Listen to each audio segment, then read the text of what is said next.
He knows the courage of the whites to be at its lowest ebb.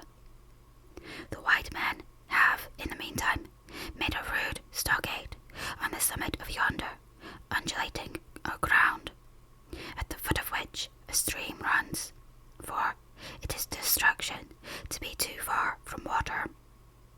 There they await the onslaught, the inexperienced ones clutching their revolvers and treading on twigs, but the old hands sleeping tranquilly until just before the dawn. Through the long, black night, the savage scouts wriggle, snake-like, among the grass, without stirring a blade. The brushwood closes behind them as silently as sand, into which a mole has dived. Not a sound is to be heard, save when they give vent to a wonderful imitation of the lonely call of the coyote. The cry is answered by other braves, and some of them do it even better than the coyotes, who are not very good at it. So the chill hours wear on, and the long suspense is horribly trying to the paleface who has to live through it for the first time. But to the trained hand, those ghastly calls and still ghastlier silences are but an intimation of how the night is marching. That this was the usual procedure was so well known to Hook that, in disregarding it, he cannot be excused on the pleas of ignorance. The pickaninnies, on their part, trusted implicitly to his honour, and their whole action of the night stands out in marked contrast to his. They left nothing undone that was consistent with the reputation of their tribe. With the alertness of the senses which is, at once, the marvel and despair of the civilized peoples, they knew that the pirates were on the island from the moment one of them trod on a dry stick, and in an incredibly short space of time the coyote cries began. Every foot is ground between the spot where Hook had landed his forces, and the home under the trees was stealthily examined by braves wearing their moccasins with the heels in front. They found only one hillock with a stream at its base, so that Hook had no choice. Here he must establish himself and wait for just before the dawn. Everything being thus mapped out with almost diabolical cunning, the main body of the redskins folded their blankets around them, and, in the phlegmatic manner that is to them the pearl of manhood, squatted above the children's home, awaiting the cold moment when they should deal pale death. Here, dreaming, though wide awake for the exquisite tortures to which they were to put him at break of day, those confiding savages were found by the treacherous Hook. From the accounts afterwards supplied by such of the scouts as escaped the carnage, he does not seem even to have paused at the rising ground, though it is certain that, in that grey light, he must have seen it. No thought of waiting to be attacked appears from first to last to have visited his subtle mind. He would not even hold off till the night was nearly spent. On he pounded, with no policy but to fall to. What could the bewildered scouts do, masters as they were of every warlike artifice save this one, but trot helplessly after him, exposing themselves fatally to view, the while they gave pathetic utterances to the coyote cry. Around the brave tiger lily were a dozen of her stoutest warriors, and they suddenly saw the perfidious pirates bearing down upon them. Fell from their eyes, then, the film through which they had looked at victory. No more would they torture at the stake. For them, the happy hunting grounds now. They knew it, but father's sons, they acquitted themselves. Even then, they had time to gather in a phalanx that would have been hard to break had they risen quickly. But this they were forbidden to do by the traditions of their race. It is written that the noble savage must never express surprise in the presence of the white. Thus, terrible as the sudden appearance of the pirates must have been to them, they remained stationary for a moment, not a muscle moving, as if the foe had come by invitation. Then, indeed, the tradition gallantly upheld, they seized their weapons, and the air was torn with the war cry. But it was now too late. It is no part of ours to describe what was a massacre rather than a fight. Thus perished many of the flower of the Pickaninny tribe. Not all unavenged did they die, for with Lean Wolf fell Alf Mason to disturb the Spanish Main no more, and among others who bit the dust were Geo, Scoury, Jazz, Turley, and the Alsatian Fogarty. Turley fell to the tomahawk of the tribe Panther, who ultimately cut away through the pirates with Tiger Lily and a small remnant of the tribe. To what extent Hook is to blame for his tactics on this occasion is for the historian to decide. Had he waited on the rising ground till the proper hour, he and his men would probably have been butchered, and in judging him it is only fair to take this into account. What he should perhaps have done was to acquaint his opponents that he proposed to follow a new method. On the other hand, this, as destroying the element of surprise, would have made his strategy of no avail, so that the whole question is beset with difficulties. One cannot at least withhold a reluctant admiration for the wit that had conceived so bold a scheme, and the fell genius with which it was carried out. What were his own feelings about himself at that triumphant moment? Fain would his dogs have known, as, breathing heavily and wiping their cutlasses, they gathered at a discreet distance from his hook, and squinted through their ferret eyes at this extraordinary man. Elation must have been in his heart, but his face did not reflect it. Ever dark and solitary enigma, he stood aloof from his followers in spirit as in substance. The night's work was not yet over, for it was not the redskins he had come out to destroy. They were but the bees to be smoked, so that he should get at the honey. It was Pan he wanted, Pan and Wendy and their band, but chiefly Pan. Peter was such a small boy that one tends to wonder at the man's hatred of him. True, he had flung Hook's arm to the crocodile, but even this, and the increased insecurity of life to which it led, owing to the crocodile's pertinacity, hardly account for a vindictiveness so relentless and malignant. The truth is that there was a something about Peter which goaded the pirate captain to frenzy. It was not his courage, it was not his engaging appearance, it was not. There is no beating about the bush, for we know quite well what it was, and we have got to tell. It was Peter's cockiness. This had got on Hook's nerves.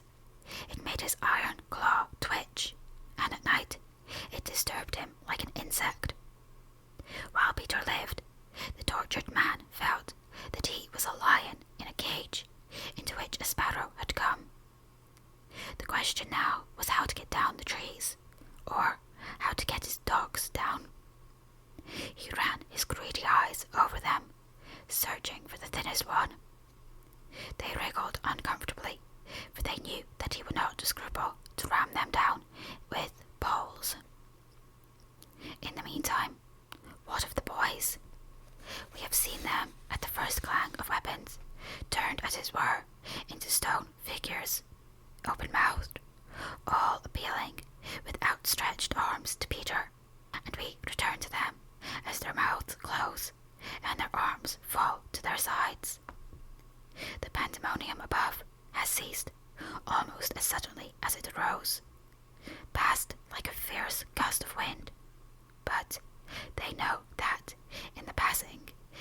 thus determined their fate.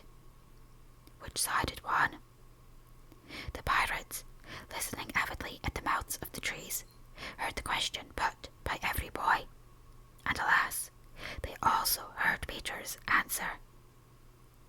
If the redskins won, he said, they will have beat the tom-tom, as it is always their sign of victory. Now Smee had found the tom-tom, and was at that moment sitting on it. You will never hear the tom-tom again, he muttered, but inaudible, of course, for strict silence had been enjoyed. To his amazement, Hook signed to him to beat the tom-tom, and slowly there came to Smee an understanding of the dreadful wickedness of the order. Never, probably, had this simple man admired Hook so much. Twice Smee beat upon the instrument, and then stopped to listen gleefully. The tom-tom, the miscreants heard Peter cry, an Indian victory. The doomed children answered with a cheer that was music to the black hearts above, and almost immediately they repeated their goodbyes to Peter. This puzzled the pirates, but all their other feelings were swallowed by a base delight that the enemy were about to come up the trees. They smirked at each other and rubbed their hands. Rapidly and silently, Hook gave his orders. One man to each tree, and the others to arrange themselves in a line 2 yards apart. Chapter 13. Do you believe in fairies? The more quickly this horror is disposed of, the better. The first to emerge from his tree was Curly. He rose out of it into the arms of Ciso, who flung him into Smee, who flung him into Starkey, who flung him to Bill Jukes, who flung him to Noodler, and so he was tossed from one to another, till he fell at the feet of the black pirate. All the boys were plucked from their trees in this ruthless manner, and several of them were in the air at a time, like bales of goods, flung from hand to hand. A different treatment was accorded to Wendy, who came last. With ironical politeness, Hook raised his hat to her, and, offering her his arm, escorted her to the spot where the others were being gagged. He did it with such an air, he was so frightfully distingué, that she was too fascinated to cry out. She was only a little girl. Perhaps it is a telltale to divulge that for a moment Hook entranced her, and we tell on her only because her slip led to a strange result.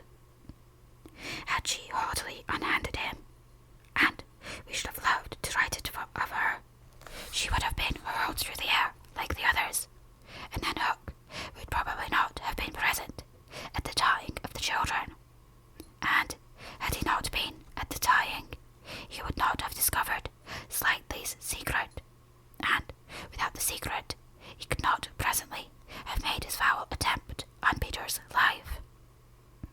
They were tied to prevent their flying away, doubled up with their knees close to their ears, and, for the trussing of them, the black pirate had cut a rope into 9 equal pieces. All went well until Slightly's turn came, when he was found to be like those irritating parcels that use up all the string in going round and leaving no tags with which to tie a knot. The pirates kicked him in their rage, just as you kick the parcel, though in fairness you should kick the string, and, strange to say, it was Hook who told them to belay their violence. His lip was curled with malicious triumph, while his dogs were merely sweating, because every time they tried to pack the unhappy lad tight in one part, he bulged out in another. Hook's mastermind had gone far beneath Slightly's surface, probing not for effect causes, and his exultation showed that he had found them. Slightly white to the gills, knew that Hook had surprised his secret, which was this, that no boy so blown out would use a tree wherein an average man need stick. Poor Slightly, most wretched of all the children now, for he was in a panic about Peter, bitterly regretted what he had done. Madly addicted to the drinking of water when he was hot, he had swelled in consequence to his present girth, and instead of reducing himself to fit his tree, had, unknown to the others, whittled his tree to make it fit him. Sufficient of this, Hook guessed to persuade him that Peter at last lay at his mercy, but no word of the dark design that now formed in the subterranean caverns of his mind crossed his lips. He merely signed that the captives were to be conveyed to the ship, and that he would be alone. How to convey to them? Hunched up in their ropes, they might indeed be rolled downhill like barrels, but most of the way they through a morass. Again Hook's genius surmounted difficulties. He indicated that the little house must be used as a conveyance. The children were flung into it. 4 stout pirates raised it on their shoulders.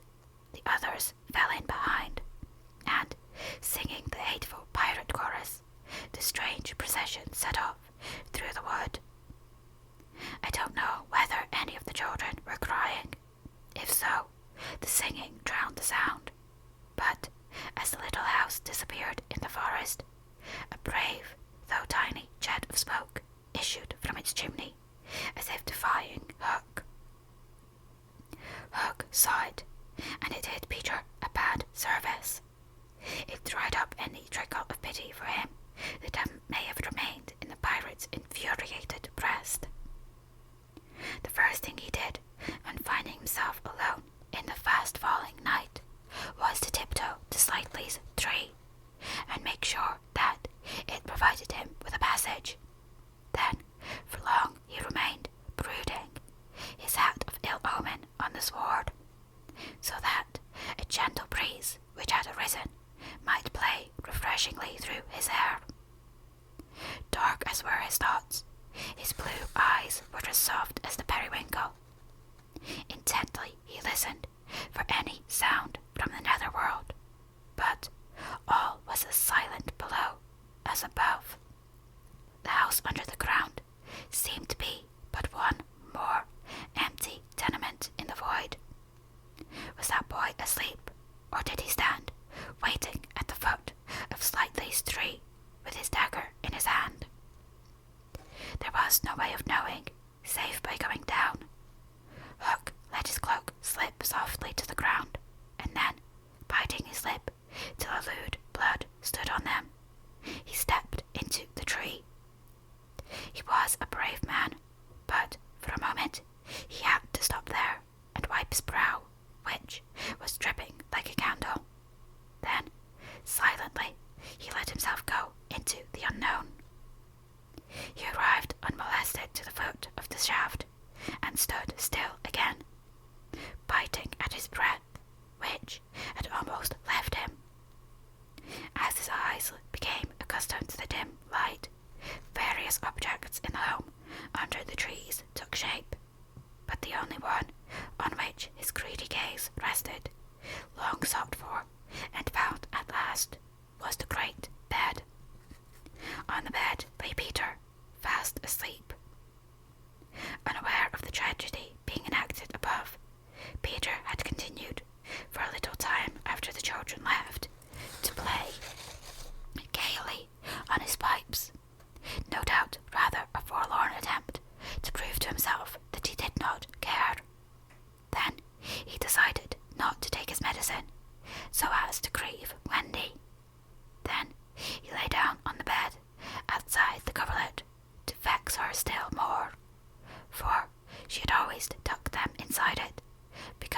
struck him how indignant she would be if he laughed instead. So he laughed a hearty laugh and fell asleep in the middle of it. Sometimes, though not often, he had dreams, and they were more painful than the dreams of other boys. For hours he could not be separated from these dreams, though he wailed piteously in them. They had to do, I think, with the riddle of his existence. At such times it had been Wendy's custom to take him out of bed and sit with him on her lap, soothing him in dear ways of her own invention, and, when he grew calmer, to put him back to bed before he quite woke up, so that he should not know of the indignity to which she had subjected him. But on this occasion he had fallen at once into a dreamless sleep. One arm draped over the edge of the bed, one leg was arched, and the unfinished part of his laugh was stranded in his mouth, which was open, showing the little pearls. Thus defenceless, Hook found him. He stood silent at the foot of the tree, looking across the chamber at his enemy. Did no feeling of compassion disturb his sombre breast? The man was not wholly evil. He loved flowers, I have been told, and sweet music. He was himself no mean performer on the harpsichord, and, let it be frankly admitted, the idyllic nature of the scene stirred him profoundly. Mastered by his better self, he would have returned reluctantly up the tree, but for one thing. What stayed him was Peter's impertinent appearance as he slept. The open mouth, the drooping arm, the arched knee. They were such a personification of cockiness as, taken together, will never again, one may hope, be presented to eyes so sensitive to their offensiveness. They steeled Hook's heart. If his rage had broken him into 100 pieces, every one of them would have disregarded the incident, and leapt at the sleeper. Though a light from the one lamp shone dimly on the bed, Hook stood in darkness himself, and, at the first stealthy step forward, he discovered an obstacle, the door of Slightly's tree. It did not entirely fill the aperture, and he had been looking over it. Feeling for the catch, he found to his fury that it was low down, beyond his reach. To his disordered brain, it seemed then that the irritating quality in Peter's face and figure visibly increased, and he rattled the door and flung himself against it. Was his enemy to escape him, after all? But what was that? The red in his eye had caught sight of Peter's medicine standing on a ledge within easy reach. He fathomed what it was straight away, and immediately he knew that the sleeper was in his power. Lest he should be taken alive, Hook always carried about his person a dreadful drug, blended by himself of all the death-dealing rings that had come into his possession.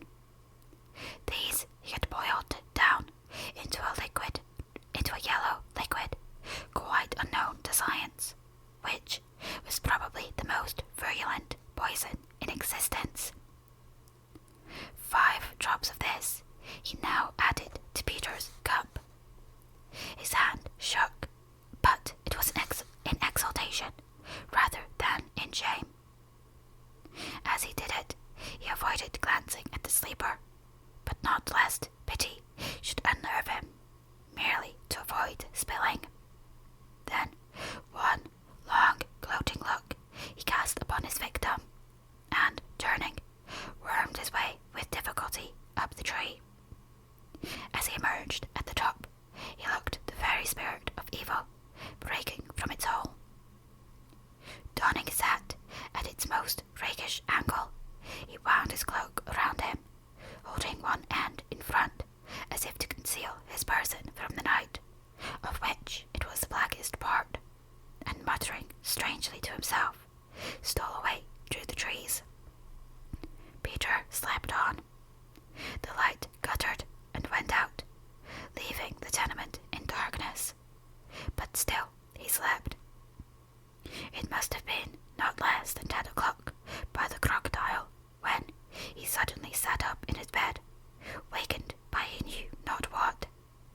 It was a soft, cautious tapping on the door of his tree. Soft and cautious, but in that stillness it was sinister. Peter felt for his dagger till his hand gripped it. Then he spoke. "Who is that?" For long there was no answer. Then again the knock. "Who are you?" No answer. He was thrilled, and he loved being thrilled. In 2 strides he reached his door. Unlike Slightly's door, it filled the aperture so that he could not see beyond it, nor could the one knocking see him. "I won't open unless you speak," Peter cried.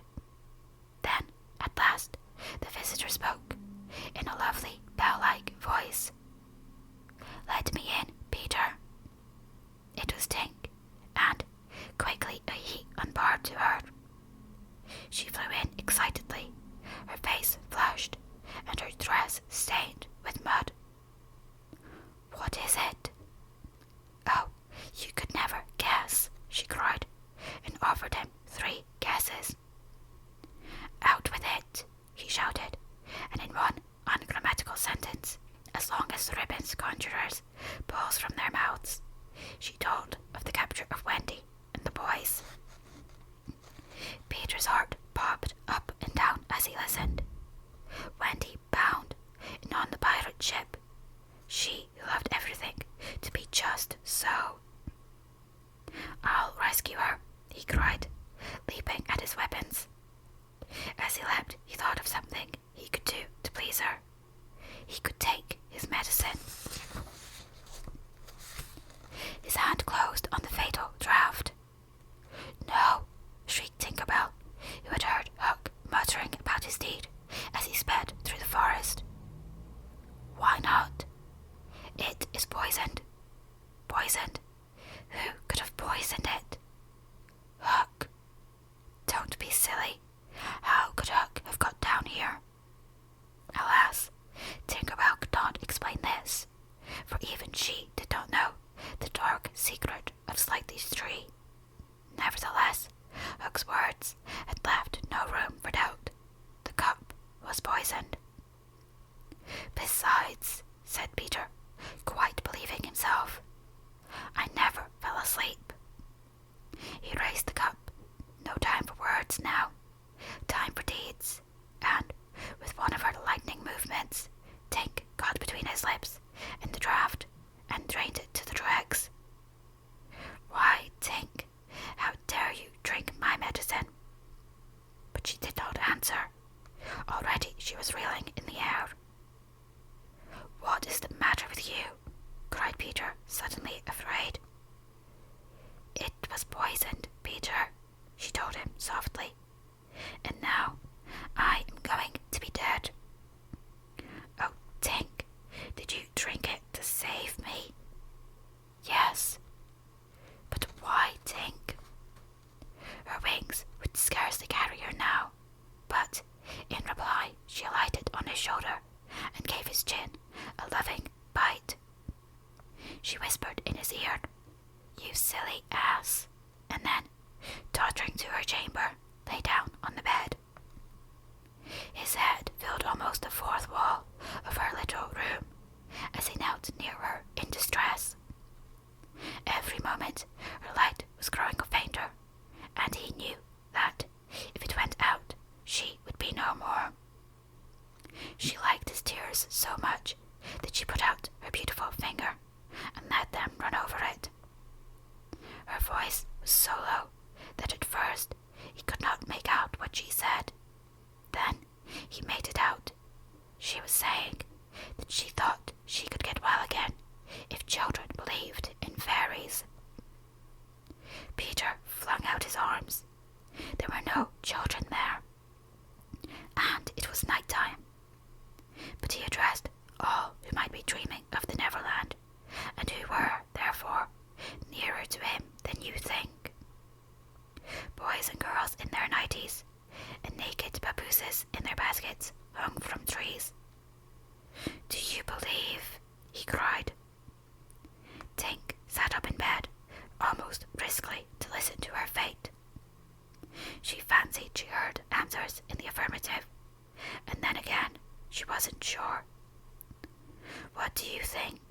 she asked Peter. If you believe, he shouted to them, clap your hands. Don't let Tink die. Many clapped, some didn't. A few little beasts hissed. The clapping stopped suddenly, as if countless mothers had rushed to their nurseries to see what on earth was happening. But already Tink was saved. First, her voice grew strong. Then, she popped out of bed. Then, she was flashing through the room, more merry and impudent than ever. She never thought of thanking those who believed, but she would have liked to get at the ones who had hissed. And now, to rescue Wendy. The moon was riding in a cloudy heaven when Peter rose from his tree, begirt with weapons and wearing little elves, to set out upon his perilous quest. It was not such a night as he would have chosen. He had hoped to fly, keeping not far from the ground, so that nothing unwanted should escape his eyes. But in that fitful light, to have flown low would have meant trailing his shadow through the trees, thus disturbing the birds and acquainting a watchful foe that he was astir. He regretted now that he had given the birds of the island such strange names that they are very wild and difficult to approach. There was no other course but to press forward in redskin fashion, at which happily he was adept. But in what direction? For he could not be sure that the children had been taken to the ship. A slight fall of snow had obliterated all footmarks, and a deathly silence pervaded the island, as if for a space nature stood still in horror of the recent carnage. He had taught the children something of the forest lore that he had himself learned from Tiger Lily and Tinker Bell, and knew that in their dire hour they were not likely to forget it. Slightly, if he had an opportunity, would blaze the trees, for instance. Curly would drop seeds, and Wendy would leave her handkerchief at some important place. But morning was needed to search for guidance, and he could not wait. The upper world had called him, but would give no help. The crocodile passed him, but not another living thing, not a sound, not a movement, and yet he knew well that sudden death might be at the next tree, or stalking him from behind. He swore his terrible oath, Hook or me this time. Now he crawled forward like a snake, and again, erect, he darted across the space on which the moonlight played. One finger on his lip, and his dagger at the ready. He was frightfully happy. Chapter 14. The Pirate Ship. One green light squinting over Kidd's Creek, which is near the mouth of the Pirate River, marked where the brig, the Jolly Roger, lay low in the water. A rakish-looking craft, foul to the hull, every beam in their detestable like ground strewn with mangled feathers. She was the cannibal of the seas, and scarce needed that watchful eye, for she floated immune in the horror of her name. She was wrapped in the blanket of night, through which no sound from her could have reached the shore. There was little sound, and none agreeable, save the whir of the ship's sewing machine, at which Smee sat, ever industrious and obliging. The essence of the commonplace, pathetic Smee. I know not why he was so infinitely pathetic, unless it were because he was so pathetically unaware of it. But even strong men had to turn hastily from looking at him, and more than once, on summer evenings, he had touched the front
passions still clung to him like garments with which, indeed, they are largely concerned. Thus, it was offensive to him, even now, to board a ship in the same dress in which he grappled her, and still he adhered in his walk to the school's distinguished slouch. But above all, he retained the passion for good form. Good form. However much he may have degenerated, he still knew that this is all that really matters. From far within him, he heard a creaking as of rusty portals, and through them came a stern tap, tap, tap, like hammering in the night when one cannot sleep. Have you been good form today? Was their eternal question. Fame, fame, that glittering bauble, it is mine, he cried. Is it quite good form to be distinguished at anything? The tap, tap from his skull replied. I am the only man whom Barbecue feared, he urged, and Flint himself feared Barbecue. Barbecue, Flint, what else? Came the cutting retort. Most disquieting reflection of all, was it not bad form to think about good form? His vitals were tortured by this problem. It was a claw within him, sharper than the iron ore, and, as it tore him, the perspiration dripped down his sallow countenance and streaked his doublet. Oft-times he drew his sleeve across his face, but there was no damming that trickle. Envy not, Huck. There came to him a presentiment of his early disillusion. It was as if Peter's terrible oath had boarded the ship. Huck felt a gloomy desire to make his dying speech, lest presently there should be no time for it. Better for Huck, he cried, if he had had less ambition. It was in his darkest hours only that he referred to himself in the third person. No little children love me. Strange that he should think of this, which had never troubled him before. Perhaps the sewing machine brought it to his mind, for long he muttered to himself, staring at Smee, who was hemming placidly, under the conviction that all children feared him. Feared him. Feared Smee. There was not a child on board the brig that night who did not already love him. He had said horrid things to them, and hit them with the palm of his hand, because he could not hit with his fist. But they had only clung to him the more. Michael had tried on his spectacles. To tell poor Smee that they thought him lovable. Huck itched to do it, but it seemed too brutal. Instead,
ease, humming, not unmelodiously, snatches of a rude song, and fingering a pack of cards.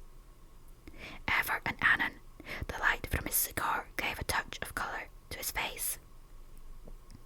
"Now then, bullies," he said briskly, "6 of you walk the plank tonight, but I have room for 2 cabin boys. Which of you is it to be?" "Don't irritate him unnecessarily," had been Wendy's instructions in the hold. So Toodles stepped forward politely.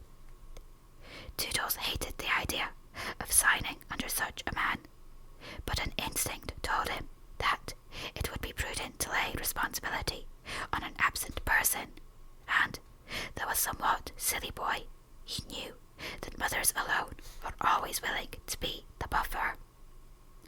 All children know this about mothers, and despise them for it, but make constant use of it.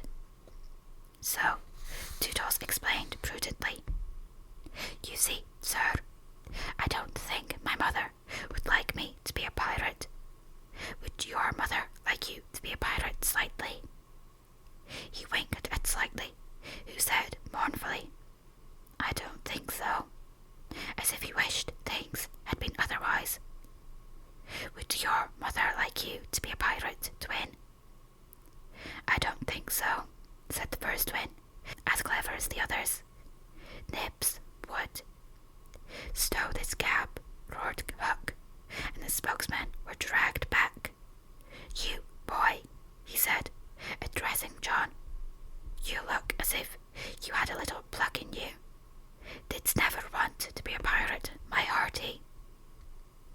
Now, John had sometimes experienced this hankering at maths, prep, and he was struck by Huck's picking him out.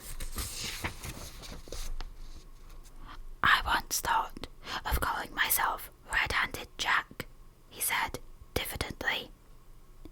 "And a good name, too. We'll call you that here, bully, if you join." "What do you think, Michael?" asked John. "What would you call me if I join?" Michael demanded. "Blackbeard Joe." Michael was naturally impressed. "What do you think, John?"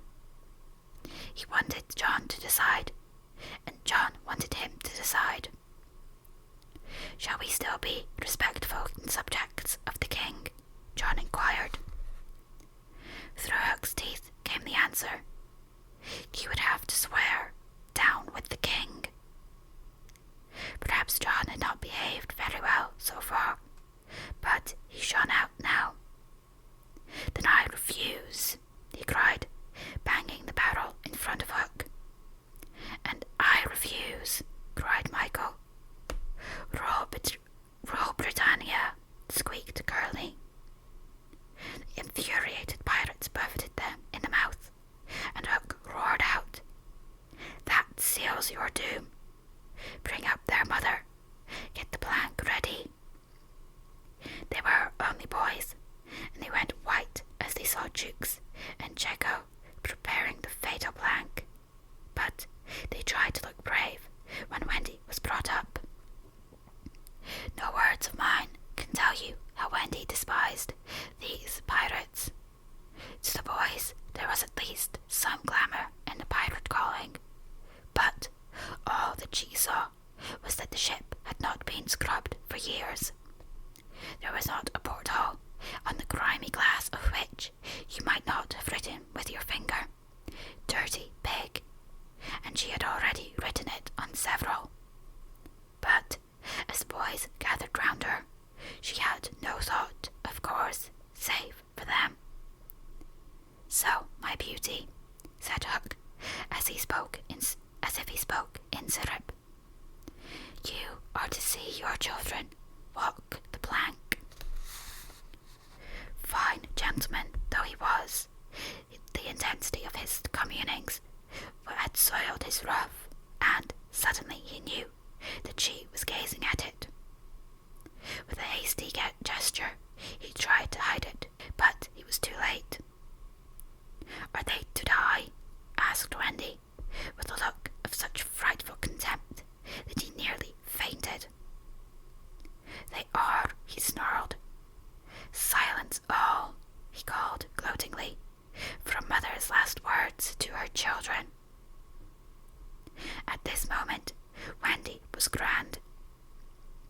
These are my last words, dear boys, she said firmly. I feel that I have a message to you from your real mothers, and it is this. We hope our sons will die like English gentlemen. Even the pirates were awed, and Toodles cried out hysterically, I am going to do what my mother hopes. What are you to do, Nibs? What my mother hopes. What are you to do, Twin? What my mother hopes. John, what are you? But Hook had found his voice again. Tie her up, he shouted. It was Smee who tied her to the mast. See here, honey, he whispered. I'll save you if you promise to be my mother. But not even for Smee would she make such a promise. I would almost rather have no children at all, she said, disdainfully. It is sad to know that not a boy was looking at her as Smee tied her to the mast. The eyes of all were on the plank, that last little walk they were about to take. They were no longer able to hope that they would walk it manfully, for the capacity to think had gone from them. They could stare and shiver only. Hook smiled on them with his teeth closed and took a step towards Wendy. His intention was to turn her face so that she should see the boys walking the plank one by one. But he never reached her. He never heard the cry of anguish he hoped to wring from her. He heard something else instead. It was the terrible tick-tick of the crocodile. They all heard it, pirates, boys, Wendy, and immediately every head was blown in one direction, not to the water whence the sound proceeded, but towards Hook. All knew that what was about to happen concerned him alone, and that from being actors they were suddenly become spectators. Very frightful was it to see the change that came over him. It was as if he had been clipped at every joint. He fell in a little heap. The sound came steadily nearer, and in advance of it came this ghastly thought. The crocodile is about to board the ship. Even the iron claw hung inactive, as if knowing that it was no intrinsic part of what the attacking force wanted. Left so fearfully alone, any other man would have lain with his eyes shut where he fell. But the gigantic brain of Hook was still